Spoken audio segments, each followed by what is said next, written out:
পেয়েছি আমি। কই কোথায় লাল মাছ? আরে পাগলি, এগুলো তো সোনালী মাছ। সোনালী মাছ? সেটা আবার কি করে? এই ছোট ছোট সোনালী মাছগুলোকে ধরে অ্যাকুরিয়ামের ভিতরে রেখে দেয়। আরে তাই? সত্যি নাকি? আমি তাহলে এক্ষুনি মাছ ধরবো। এ মা দেখো, আমি তো 2টা পাথর পেয়েছি।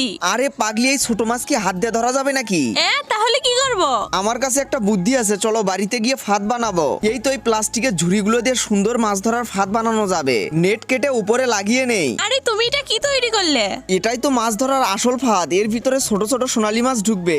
এই তো নদীর পাড়ে চলে এসেছি। এখন এই খাবারগুলোকে সুন্দর করে প্রত্যেকটা ঝুড়ির ভিতরে দিয়ে দাও। এই যে দেখো, এইভাবে ঝুড়িগুলোকে নদীর ভিতরে ডুবিয়ে দিয়ে উপরে পাথর দিয়ে রাখতে হবে। আচ্ছা ঠিক আছে, তাহলে আমিও এক্ষুনি ঝুড়ি ডুবিয়ে দিচ্ছি। এখন এই 2টা ঝুড়িকে স্রোতের সামনে লাগিয়ে দেই, তাহলেই হয়ে যাবে। এই তোমার ঝুড়ি লাগানো হয়েছে কি? হ্যাঁ চলো উপরে গিয়ে বসে থাকি। চলো চলো, আমরা এখন গিয়ে দেখি ঝুড়িতে মাছ পড়লো নাকি। এই তো প্রথম ঝুড়িটা তুললাম। এখানে অনেকগুলো ছোট ছোট মাছ ধরা পড়েছে। এটাকে উপরে নিয়ে যাও। ওয়াও, কত সুন্দর সুন্দর মাছ ধরা পড়েছে। এগুলোকে বাড়িতে নিয়ে গিয়ে অ্যাকোরিয়ামের ভিতর রাখবো।